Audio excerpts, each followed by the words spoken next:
wabarakatuh. Bismillah, alhamdulillah, wassalatu wassalamu ala rasulillah Sayyidina Muhammad bin Abdullah wa ala alihi wa sahbihi wa man wala wa la hawla wa la quwwata illa billah. Rabbi syrah li sadri wa yassir li amri wa hlul 'uqdatam min lisani yafqahu qawli, saddid lisani wahdi qalbi bihaqqi sayyidina Muhammad bisdurakum ya ahla dargi wa ya ahla al-batin wa ya ahla al-nabati wa ya ahla al-nur. Amma ba'd. Hadirin yang dirahmati oleh Allah Subhanahu wa taala, alhamdulillah kita kembali bisa ditakdir oleh Allah Subhanahu wa taala untuk hadir di majelis ilmu ini. Semoga semua hajat-hajat kita dikabulkan oleh Allah dan tidak keluar dari majelis ilmu semacam ini kecuali kita dapatkan ampunan dari Allah Subhanahu wa taala. Qumu maghfuran lakum. Sebagaimana dalam hadis, orang yang hadir di majelis ilmu tidak beranjak dan tidak bubar dari majelis tersebut kecuali dosa-dosanya diampuni oleh Allah Subhanahu wa taala. Amin Allahumma amin. Kita masuk pada hikmah yang ke-21. Radhiyallahu ankum wa qala radhiyallahu anhu talabuka minhu ittihamun lahu wa talabuka lahu ghaibatun minka anhu wa talabuka li ghairihi li qillati hayaika minhu wa talabuka min ghairihi li wujudi bu'dika anhu. Al-Imam Ahmad Ibnu Athaillah Sakandari dalam hikmahnya ini beliau menasihatkan kepada kita, talabuka minhu ittihamun lahu. Permintaanmu minhu dari Allah, ittihamun lahu adalah bentuk ittiham, dugaan alias kurang percayanya kamu lahu kepada Allah Subhanahu wa taala. Wa talabuka, dan mencarinya kamu lahu kepada Allah, ghaibatun minka adalah ketidakhadiran darimu anhu dari Allah. Wa talabuka li ghairihi li qillati hayaika minhu, dan permintaanmu karena selain Allah adalah karena sedikitnya rasa malumu dari Allah. Wa talabuka min wirihi, dan permintaanmu kepada selain Allah liwujudi bu'dika anhu, karena adanya jauhnya kamu dari Allah Subhanahu wa taala. Dalam hikmah ini ada 4 pokok nasihat. Yang pertama, talabuka minhu ittihamun lahu. Permintaanmu kepada Allah, ittihamun lahu, adalah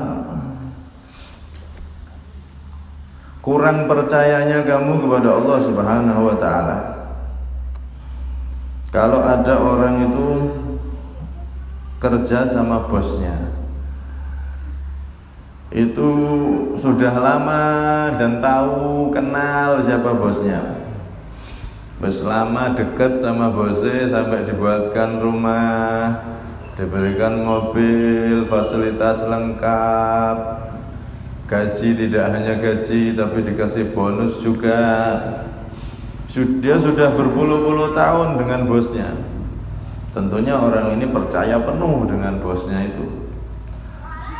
Jadi kalau ada di 1 bulan gajinya telat 1 hari, 1 minggu, dia akan tetap diam, tidak akan minta.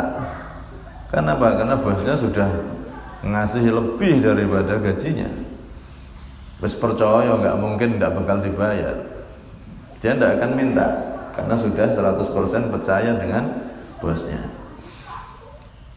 Lain halnya kalau ada orang itu baru kerja, baru kenal sama bosnya 1 bulan, kemudian 2 bulan, 3 bulan, pas ada gaji yang telat, tentu dia akan minta, mohon maaf gaji saya kok belum dikasih, minta. Kenapa? Karena belum kenal dan belum 100% dekat sama bosnya. Begitu juga di antara hamba Allah ini ada yang sudah ma'rifat, kenal sama Allah dan sangat cinta kepada Allah, sehingga saking cintanya mereka itu mau minta sama Allah itu sungkan. Mintanya, doanya itu bukan karena dia meminta untuk meminta, tapi meminta karena diperintah. Orang yang semacam ini adalah gambaran hamba Allah yang betul-betul sudah kenal sama Allah. Ya Allah, dari saya kecil sampai besar, sampai tua, ya Allah, dari saya bangun sampai tidur lagi, nikmat-Mu begitu banyak. Perasaan yang berada dalam hatinya, rasa cinta yang begitu besar kepada Allah. Akhirnya apa? Dia meminta itu sungkan. Saya tidak minta pun Allah sudah tahu, sudah nyukupi semua. Ini yang diisyaratkan dalam ayat Alaihissallahu bikafin abdah. Tidakkah Allah itu mencukupi hambanya? Hamba yang faham jelas dicukupi sama Allah. Nah, hamba yang sudah dekat sama Allah semacam ini, mereka itu berada di makom yang namanya makom ridho, makom taslim. Jadi apa yang dilakukan oleh Allah itu terbaik bagi mereka. Contoh seperti Nabi Ibrahim. Nabi Ibrahim itu ketika beliau dilempar ke api yang begitu besar oleh Namrud, Raja Namrud dan pengikutnya, Nabi Ibrahim kan dilempar, diikat, dilempar ke api, dibakar. Ketika dilempar ini, pas berada di udara itu, karena beliau itu dilempar agak pakai semacam kayak meriam gitu, pakai ketapel besar, swing, karena saking besarnya api itu sampai orang-orang itu tidak bisa dekat, mau ngelempar Nabi Ibrahim langsung tidak bisa, saking besarnya api yang dipakai untuk bakar Nabi Ibrahim itu, sampai beratus-ratus meter, saking panasnya dan saking besarnya api unggun, sehingga mereka bingung. Akhirnya dikasih menjanik itu kayak ketapel besar, sekarang kayak meriam, tuarek swing, wing. Ketika dilempar di udara ini didatangi Jibril Nabi Ibrahim itu. Wahai Nabi Ibrahim, tidakkah kau minta padaku, minta bantuan aku? Kalau kau minta bantuan aku diizinkan oleh Allah untuk bantu kamu. Api itu bisa aku matikan langsung dan aku bisa timpakan kepada mereka, bisa mati semua mereka. Maka apa kata Nabi Ibrahim? Amma ilaika fala ahtaj, kama qala alaihi salatu wassalam. Adapun bantuanmu wahai Jibril, aku enggak butuh. Allah sudah tahu keadaanmu. Hasbiyallahu wa ni'mal wakil. Kalau bantuan darimu wahai Jibril, enggak. Allah sudah tahu Pak bosku sekarang bagaimana. Dilempar itu Nabi Ibrahim dan beliau tidak minta juga sama Allah. Karena tidak diperintah sama Allah, tidak minta, wes Gusti Allah mengerti, Maha tahu dengan kondisiku sekarang. Semua yang dilakukan Allah baik, semua yang dilakukan Allah ini yang paling bagus, paling nikmat bagiku. Dilempar. Kenapa? Karena saking cintanya sama Allah. Kayak tadi itu karyawan yang sudah cinta 100% percaya dengan bosnya tadi itu, wes dipenuhi semuanya, dipenuhi semua sudah. Maka mau minta kan mau wis percaya 100%. Nabi Ibrahim dipenuhi rasa cinta sama Allah sehingga enggak minta saat itu. Dan akhirnya memang benar, hasbunallah wa ni'mal wakil. Hasbunallah wa ni'mal wakil. Yang mencukupi Allah itu Allah, dan Allah lah sebaik-baik penolong. Benar, ketika dimasukkan ke api, sampai ke api itu Allah Subhanahu wa taala memerintahkan api kunu barda wa salaman ala Ibrahim. Wahai api, jadilah engkau bardan, dingin. Diteruskan oleh Allah wasalaman, dan selamat li Ibrahim, untuk Ibrahim, dingin dan menyelamatkan untuk Ibrahim. Kata ulama, andaikan Allah itu berhenti di kalimat bardan saja, ya narukuni bardan, wahai api jadilah engkau bardan, dingin, maka bisa jadi Nabi Ibrahim itu kedinginan, mati kedinginan malah. Tapi ditambah oleh Allah wasalaman ala Ibrahim, dingin dan selamat untuk Nabi Ibrahim. Dimasukkan ke api, subhanallah, apinya dingin, sejuk, dan Nabi Ibrahim pun selamat. Nah, di antara hamba-hamba Allah yang mereka mengabdi bersungguh-sungguh kepada Allah, melihat nikmat Allah yang begitu besar sehingga hatinya dipenuhi dengan cinta sama Allah, mereka itu tidak mau minta, tidak mau doa. Adapun mereka doa itu karena sekedar untuk memenuhi kewajiban aja, karena Allah memerintahkan ud'uni astajib lakum. Jadi berdoanya mereka itu bukan berdoa untuk meminta kebutuhan, tapi berdoanya mereka itu berdoa karena melaksanakan perintah. Allah yang nyuruh doanya doa.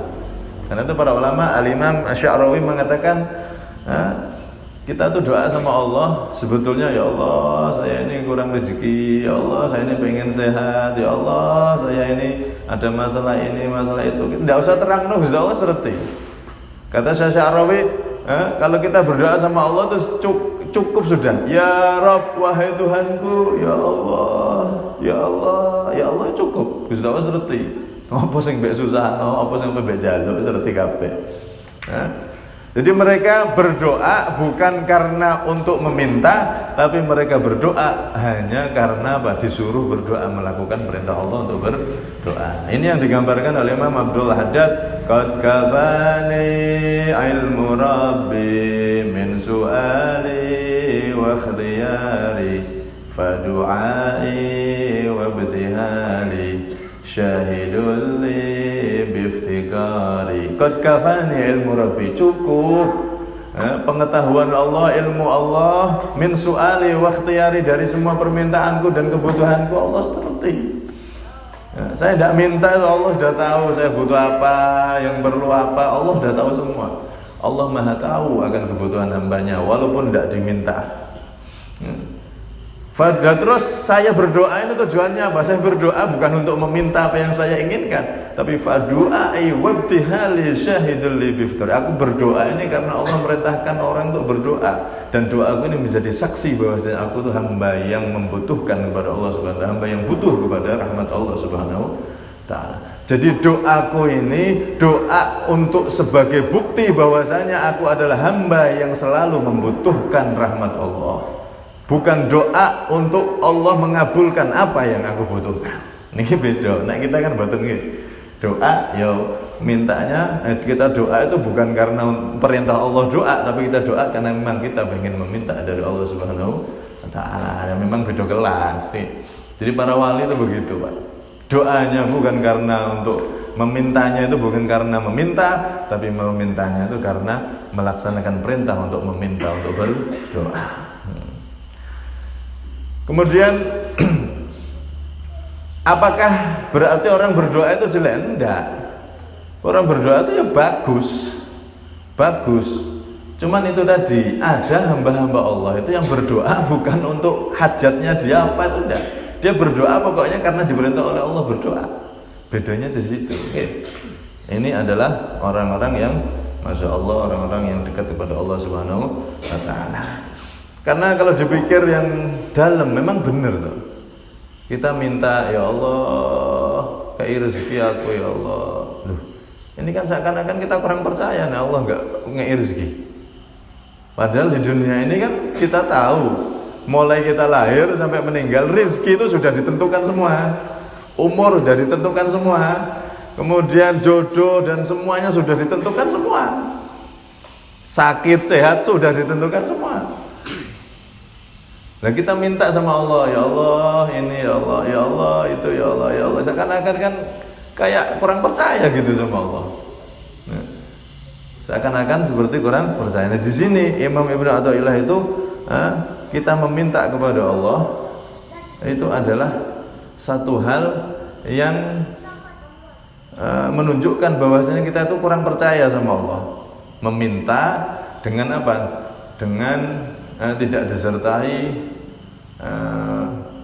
perasaan bahwasanya doa itu perintah dari Allah Subhanahu wa taala. Jadi meminta, menuntut agar ini ya Allah, ini ya Allah, itu berarti kita kurang percaya sama Allah Subhanahu wa taala. Tapi makomnya orang-orang tinggi di sisi Allah ya, mereka meminta karena memang disuruh minta oleh Allah. Kalau kita minta karena memang ingin meminta, itu bedanya. Ya kayak tadi itu sudah, kalau kita gambarkan seperti karyawan tadi itu, ada yang dekat sama bosnya, ada yang baru kenal bosnya. Nah kita ini baru kenal, bahkan mungkin belum begitu kenal sama Allah. Kita ini baru belajar untuk mengenal Allah Subhanahu wa taala. Nek wis kenal, wis reti sapa Allah, ya Allah, mintanya itu bukan karena minta, mintanya nek disuruh Allah minta baru minta. Itu mereka orang-orang yang dekat sama Allah Subhanahu wa taala. Nah di sini kok kita mempelajari nasihat semacam ini buat apa? Agar kita tuh tahu bahwasanya itu loh, ada orang-orang di atas kita, orang-orang mulia tuh kayak gitu. Mintanya sama Allah itu bukan karena dia membutuhkan yang dia minta, tapi karena memang melaksanakan perintah Allah untuk meminta, untuk berdoa. Kemudian wa talabuka lahu ghaibatun minka anhu, dan memintanya kamu kepada Allah ghaibatun minka anhu, adalah ketidakhadiran kamu dari Allah Subhanahu wa ta'ala.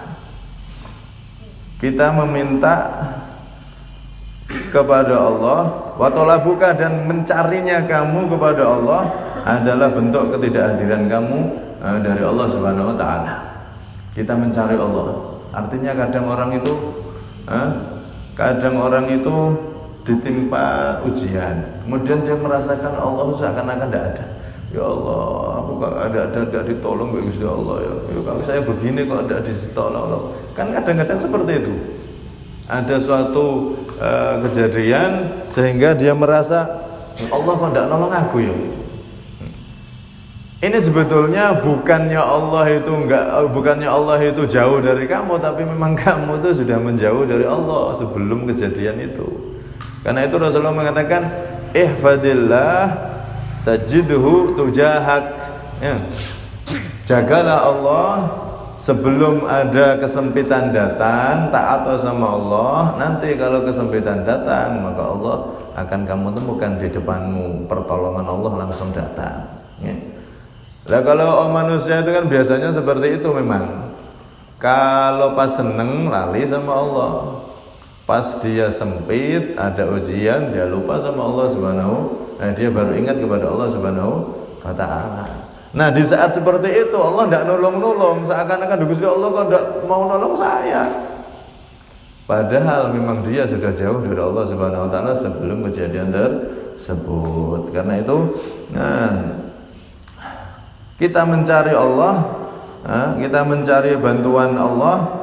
Kok tidak ada datang-datang, itu bukan berarti Allah jauh dari kita, jauh untuk membantu kita, bukan, tapi karena memang kita sebelumnya menjauh dari Allah Subhanahu wa ta'ala. Karena itu jangan sampai itu kejadian. Ta'arraf, kenalilah Allah, ibadahlah kepada Allah di waktu luang, di waktu senang. Maka ketika kita berada di waktu kesulitan, kita akan dikenali oleh Allah, segera dibantu oleh Allah Subhanahu wa ta'ala. Kemudian wa talabuka li ghairihi likillati hayaika minhu, dan mencarinya kamu atau memintanya engkau kepada selain Allah adalah karena sedikit rasa malumu dari Allah. Kita meminta karena selain Allah, karena contoh kita sholat duha. Sholat duha ini faedahnya biar rezeki lancar. Akhirnya sholat duha, rajin sholat. Tujuannya apa? Bukan karena Allah, tapi karena dorongan pertama itu apa? Karena duha ini melancarkan rezeki. Ini menunjukkan rasa malu hamba tersebut sedikit kepada Allah Subhanahu Wa Taala. Tidak ada izin bagi Allah. Ya tidak apa-apa, cuman itu ibarat orang itu tidak punya malu gitu loh. Dia ibadah, pengen dapat rezeki. Bukan tujuan utama adalah mencari ridho Allah, tapi tujuan utama duha, ben lancar rezeki. Tidak apa-apa, cuman itu menunjukkan seorang hamba yang rasa malunya itu tidak ada di hadapan Allah Subhanahu Wa Taala. Sedikit rasa malu kepada Allah, tidak punya malu ibaratnya gitu. Sama halnya kalau kita kan ada tuh amalan-amalan yang ada faedah duniawi seperti baca surat Waqiah di waktu asar, setelah sholat asar, bisa juga setelah sholat maghrib, bisa juga setelah sholat isya. Itu memperlancar rezeki. Bahkan Nabi menyatakan lam tusibhu faqr. Jadi orang yang selalu merutinkan baca Waqiah ba'da asar atau maghrib atau isya, dia tidak akan pernah tersentuh kefakiran, kemiskinan. Itu jaminan dari Nabi. Akhirnya kita dengar hadis itu, kita baca Waqiah. Bismillahirrahmanirrahim. Idza waqa'atil waqiah.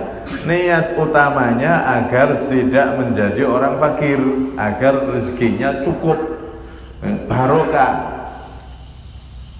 Nah, semacam ini menunjukkan likillati hayaika minhu, menunjukkan karena sedikitnya rasa malu kita kepada Allah Subhanahu Wa Taala. Aduh, apa tidak boleh? Boleh, tidak apa-apa. Bahkan kalau untuk kita, kelas kita tuh kayak gitu dianjurkan, Pak. Nih, dianjurkan. Oh, ada amalan ini agar begini, dianjurkan. Supaya apa? Supaya kita mau beramal dulu. Oh, kalau surat Waqiah ini mari rezeki lancar. Ya wis, maca Waqiah. Pertama niatnya rezeki lancar, tidak apa-apa. Tapi terus dibaca. Nanti sebulan, 2 bulan, setahun, 2 tahun. Nah, surat Waqiah itu kata ulama dibaca setelah asar atau setelah maghrib atau setelah isya, rutin tiap hari, tidak sampai setahun rezekinya udah lancar semua. Itu dijamin para ulama, tidak sampai setahun rezeki dilancarkan oleh Allah Subhanahu Wa Taala. Nah, ketika baca awal tujuan kita seperti itu tidak masalah, karena memang kelasnya kita belum bisa langsung ikhlas karena Allah, belum. Nah, ketika kita baca istiqomah nanti dilatih. Dilatih sambil istighfar, ya Allah astagfirullah. Walaupun bagus diistighfari tambah bagus. Jadi nanti baru diatur hatinya mulai, sehingga betul-betul baca surat Al-Waqiah atau melakukan duha dan lain-lain yang ada faedah duniawi itu niat pertamanya cari ridho Allah, baru niat yang setelahnya di nomor 2-kan dan seterusnya. Tapi itu perlu dilatih dan tidak masalah, boleh. Boleh bagi kita mengamalkan sesuatu karena ada faedah tertentu pada amalan tersebut. Nah, niki kan beliau kan ngomong wa talabuka li ghairihi likillati hayaika minhu. Ini kelasnya wong sing kelas-kelas orang yang sudah ahli ibadah, orang yang sudah lama ibadah, ya seharusnya tertata hatinya. Selama baca Waqiah setahun, 2 tahun, 3 tahun, niatnya harusnya sudah karena Allah Subhanahu Wa Taala. Sama halnya kita beramal soleh. Amal soleh kita niatnya mlebu surga, selamat saka neraka. Ini bagaimana? Boleh apa enggak? Berarti kita beramal karena pengen mlebu surga. Ya tidak apa-apa. Boleh. Cuman kalau bicara kesempurnaan, seorang hamba yang semacam ini belum sempurna. Rasa malunya masih sedikit berarti. Ibaratnya tadi itu, dan tidak punya rasa malunya di hadapan Allah masih sedikit. Nih. Tapi ya tidak apa-apa, teruskan ibadah karena pengen dapat surga, karena bidadarinya, karena pengen selamat dari neraka. Diteruskan, nanti lama-lama sambil menata hati agar menjadi orang yang ikhlas karena Allah Subhanahu Wa Taala. Dan boleh itu, karena Allah memang merangsang kita. Ini kok ngiming-ngimingi menungso ini loh surgaku, di Al-Quran itu banyak. Surgaku kusediakan untuk orang yang beramal soleh, ibadah kepadaku. Berarti di situ kan Allah menampilkan surga ibarat orang itu kayak dirangsang, oh manusia ibadah, ini loh surgaku tak sediakan. Berarti Allah seakan-akan mengajak orang manusia ini untuk beramal karena surga, untuk beramal biar masuk surga. Tidak apa-apa, karena itu juga diperintah oleh Allah. Cuman ketika kita ibadah setahun, 2 tahun, 3 tahun, nah di situ kita tata hati kita, bukan karena surganya yang kita inginkan, akan tetapi karena ridho Allah Subhanahu wa Ta'ala. Masalah surga atau neraka itu urusan Allah Subhanahu wa Ta'ala. Di situ kita sampai pada kesempurnaan penghambaan kepada Allah Subhanahu wa Ta'ala. Tapi jangan sampai salah paham. Kadang orang tuh salah paham, mau ibadah sing ngarep surga iki yo elek, salah lho.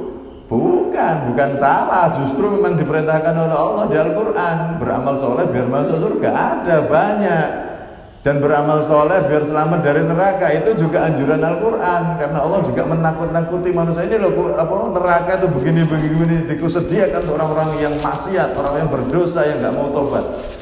Nah kita ibadah karena pengen dan selamat sama neraka, pengen masuk surga.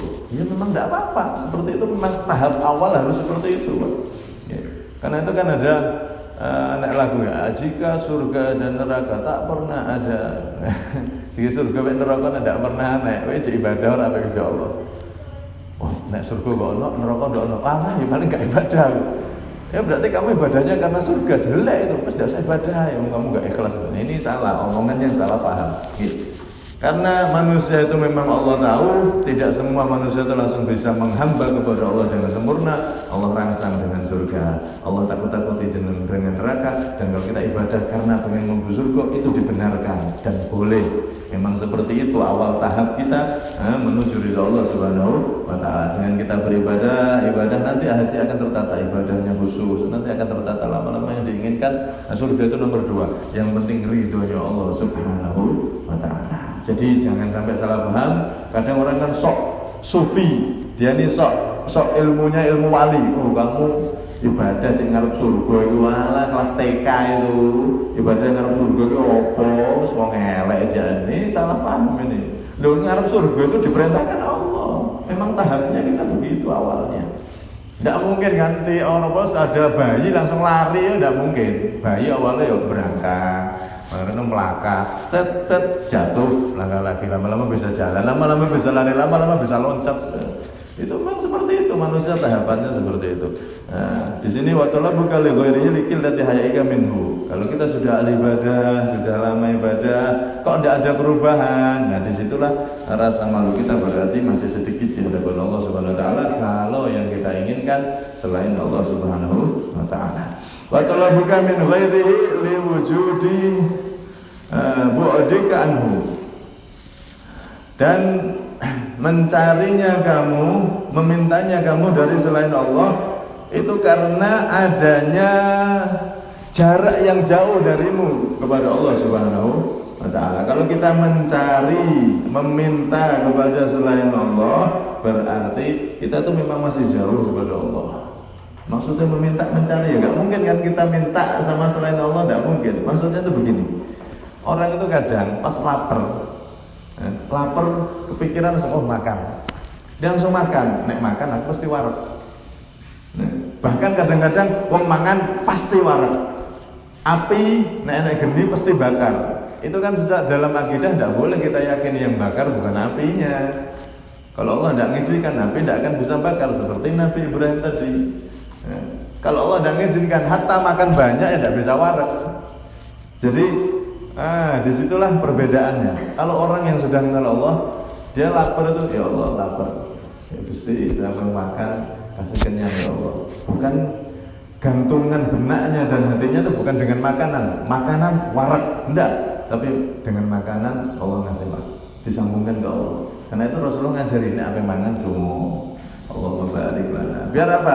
Biar kita tuh benak kita, hati kita itu enggak tersambung hanya dengan makanan saja. Nah aku makan pasti makanan ini marak aku enggak. Makanan tidak bisa mengenyangkan, api tidak bisa bakar, dan seterusnya. Semuanya ini tidak bisa kecuali diizini oleh Allah Subhanahu wa Ta'ala. Nah, kalau kita merasa nek mangan lali begitu Allah sedang makan aku mesti warak. Kan warak dari makanan. Ini berarti kita jauh dari Allah.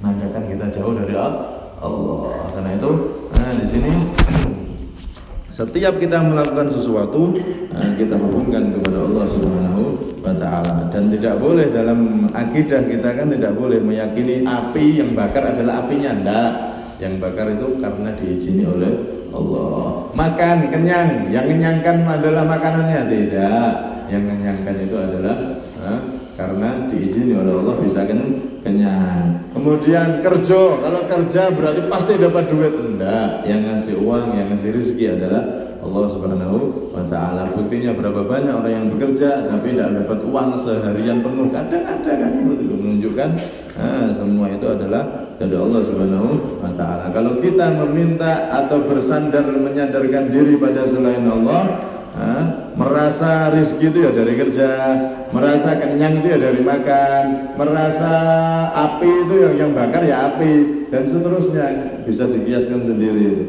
itu berarti kita masih jauh dari Allah.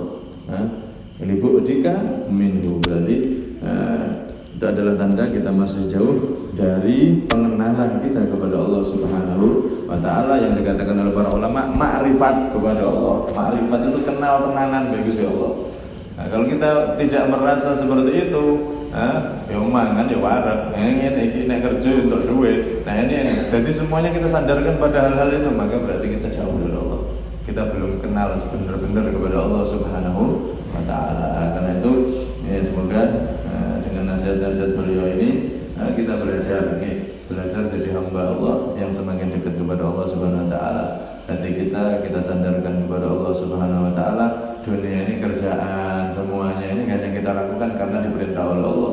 Diperintah untuk bekerja, kalau lapar diperintah Allah untuk makan, dan semuanya kenyang, rezeki dan lain-lain, itu semuanya kita sandarkan kepada Allah Subhanahu wa Ta'ala. Dan semoga kita menjadi terus menjadi hamba-hamba yang dekat kepada Allah di dunia sampai di akhirat. Amin Allahumma amin. Kurang lebihnya minta maaf dan minta minkum. Assalamualaikum warahmatullahi wabarakatuh. Sirrul Fatihah.